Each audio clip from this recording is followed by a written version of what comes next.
Doctor साहब मेरे बच्चे ने सिक्का निकाल लिया या बटन बैटरी खा ली या आलपिन निकल ली, तो ऐसी स्थिति में क्या किया जाए, आइए बात करते हैं। मैं doctor Mayank Bhushan Pateria, consultant gastroenterologist and endoscopist at Gastro Care Hospital Bhopal. तो ये आज बात करते हैं हम फॉरेन बॉडी के बारे में। फॉरेन बॉडी, फॉरेन ऑब्जेक्ट जो कि गलती से या फिर नशे की हालत में या फिर जो कोमाटोज पेशेंट होते हैं वो गलती से अगर निगल जाते हैं तो हम उनको गैस्ट्रोइंटेस्टाइनल फॉरेन बॉडी बोलते हैं। तो किन किन दशाओं में तुरंत से फॉरेन बॉडी निकालना आवश्यक होता है, किन में हम इंतजार कर सकते हैं, कौन सी फॉरेन बॉडी प्राणघातक हो सकती हैं, जानलेवा हो सकती हैं और कौन सी फॉरेन बॉडी को हम इग्नोर कर सकते हैं। तो सबसे पहले जो नुकीली वस्तुएं हैं जैसे आलपिन हुई, कांटा हुआ, फिशबोन है, डेंचर है, जो नुकीली चीज़ें हैं, नुकीली फॉरेन बॉडी हैं, ये हमेशा हानिकारक हो सकती हैं। कारण ये है कि अगर ये कहीं भी जाके हमारे गैस्ट्रोइंटेस्टाइनल ट्रैक्ट में धंस जाती हैं तो वहाँ आंत के फटने का, ब्लीडिंग होने का, इन्फेक्शन होने का और फॉरेन बॉडी के इम्पैक्ट होने का मतलब उसी जगह पे फंस जाने का खतरा रहता है। तो ऐसी फॉरेन बॉडी अगर कोई गलती से निगल लेता है तो इसको तुरंत से निकालने की और एंडोस्कोपी करने की आवश्यकता होती है। अगर फॉरेन बॉडी की लंबाई 5 सेंटीमीटर से कम है और चौड़ाई 2.5 सेंटीमीटर से कम है तो ऐसी ब्लंटेड फॉरेन बॉडी जिनका नोक नहीं है वो आराम से हमारे गैस्ट्रोइंटेस्टाइनल ट्रैक्ट से पास हो जाती है। कुछ फॉरेन बॉडी जैसे सिक्का है, बच्चे की आंत में फंसने का खतरा रहता है, आहार नली में फंसने का खतरा रहता है। आहार नली में मुख्य रूप से यहाँ गले के पास में क्रेकोफेरिंग सबसे सकरा होता है, फिर बीच में मिडइसोफेगस में जहाँ ब्रोंकस क्रॉस होता है और तीसरा गैस्ट्रोइसोफेजियल जंक्शन पे। अगर फॉरेन बॉडी का आकार बड़ा है तो ये इस जगह पे, इन जगहों पे अटक के आहार नली को फाड़ सकती हैं, डैमेज हो सकती है, रप्चर हो सकते हैं।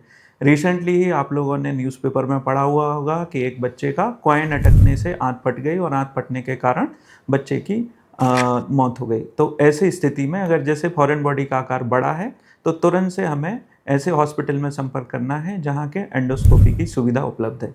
फिर आते हैं हम कॉइन के बाद बटन बैटरी पे। बटन बैटरी जो खेलने वाले खिलौनों में पड़ती हैं, बटन बैटरी के अंदर एल्कलाइन मटेरियल रहता है। अगर बटन बैटरी आंत में फट जाती है तो आंत में फटने के बाद जो एल्कलाइन मटेरियल निकलता है उससे आंत में छाले होने का और आंत के फटने का खतरा रहता है। तो अगर बटन बैटरी इंजेस्ट की है तो भी उसको तुरंत से निकालने, एंडोस्कोपी करके निकालने की आवश्यकता होती है।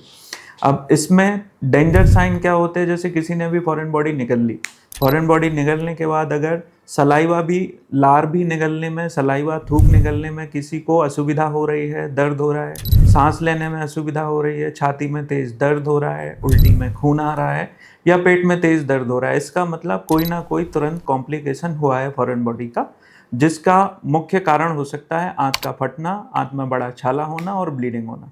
तो ऐसी दशा में तुरंत हॉस्पिटल में संपर्क करना है। किन फॉरेन बॉडी को हम इग्नोर कर सकते हैं, जैसे कंचा, छोटा सा बिल्कुल स्मूथ होता है, मार्बल कंचा खा लिया, उसका डायमीटर भी 1.5 सेंटीमीटर 2 सेंटीमीटर से कम होता है, स्लिपरी होता है, तो ऐसी फॉरेन बॉडी गैस्ट्रोइंटेस्टाइनल ट्रैक्ट से आराम से निकल जाती हैं। इसके बाद मोस्ट कॉमन जो बच्चे निगल लेते हैं वो होते हैं छोटे छोटे प्लास्टिक के खिलौने। तो ये प्लास्टिक के खिलौने इरेगुलर शेप के होने की वजह से हमारी आहार नली, आमाशय या छोटी आंत में कहीं भी अटक सकते हैं। ऐसे खिलौनों को भी निकालने के लिए एंडोस्कोपी की ज़रूरत पड़ती है। फिर उसके बाद में आते हैं पॉइंटेड फॉरेन बॉडी। पॉइंटेड जैसे कील है, सेफ्टी पिन है, अल्पिन है, जिसको बच्चे मुंह में डाल लेते हैं खेल खेल में और फिर उसके बाद निकल जाते हैं। या फिर ओल्ड एज में जैसे किसी का नकली दांत लगा हुआ है, डेंचर है, ब्रश करते समय, कुल्ला करते समय डेंचर मुंह से निकल के और सलाइवा के साथ या फूड के साथ वो आहार नली में जा सकता है। तो डेंचर भी बहुत ही इरेगुलर फॉरेन बॉडी है, ये भी आहार नली में फंसने का और आहार नली के फटने का इससे खतरा रहता है, तो इसमें तुरंत से हमें रिस्पॉन्ड करना है। इसके अलावा कई बार फूड बोलस इन्फेक्शन हो जाता है, जैसे हड़बड़ी में कोई खाना खा रहा है, हड़बड़ी में बिना चबाए खाना खाया तो वो फूड का बोलस ही जाके आहार नली में फंस जाता है।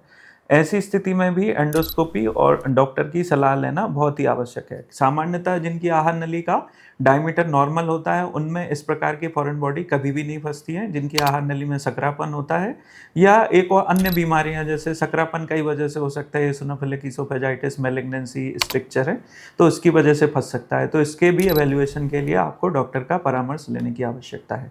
अब इसके बाद आते हैं अन्य जो मोस्ट कॉमन फॉरेन बॉडी है, सिक्के की हम बात कर चुके हैं, फिर आते हैं चुंबक पे। चुंबक में अगर एक सिंगल छोटे से आकार की मैग्नेट 1 सेंटीमीटर 1 सेंटीमीटर से छोटे की है और आहार नली में नहीं फंसी है, कोई डेंजर साइन नहीं है, तो उसको हम आराम से वेट एंड वॉच कर सकते हैं। कई बार बच्चे मैग्नेट का जोड़ा निगल लेते हैं, मैग्नेट का जोड़ा निगल लेते हैं तो वो भी हानिकारक हो सकती है। मैग्नेट अगर आगे पीछे हैं तो वो उनकी चिपकने की प्रवृत्ति रहती है। छोटी आंत हमारी घूमी घूमी हुई ऐसी होती है लूप लेके, तो कई बार वो ऐसा होता है कि एक चुंबक रह गया आंत के एक लूप में, दूसरा चुंबक दूसरे लूप में, और दोनों आपस में फिर चिपक जाते हैं दोनों लूप, और वहाँ प्रेशर नेक्रोसिस होकर वहाँ भी आंत फटने का खतरा रहता है। तो अगर 2 चुंबक बच्चे ने एक साथ निगल ली हैं तो भी तुरंत से आपको एंडोस्कोपिस्ट से, डॉक्टर से परामर्श लेने की आवश्यकता है। और डेंजर साइन मैं आपको पहले बता चुका हूँ। अगर फॉरेन बॉडी निगल ली है, एंडोस्कोप की रीच के बाहर पहुँच चुकी है, वो आमाशय के आगे बढ़ चुकी है, तब भी हमें कोताही बरतते हुए डॉक्टर के बताए अनुसार समय समयांतराल पे पेट के एक्सरे खींचते रहने पड़ते हैं। अगर फॉरेन बॉडी हमारी रेडियो ओपेक है तो वो एक्सरे में दिखती रहती है कि फॉरेन बॉडी कितने आगे पहुंची है। अगर फॉरेन बॉडी आगे बढ़ती जा रही है और आंत की चाल के अनुसार आगे बढ़ती जा रही है तो फिर उसमें फिर कोई इंटरवेंशन करने की ज़रूरत नहीं होती। और अगर एक्सरे में आगे बढ़ना उसका दिखाई नहीं देता है तो फिर भी हमें डॉक्टर से परामर्श लेने की आवश्यकता है।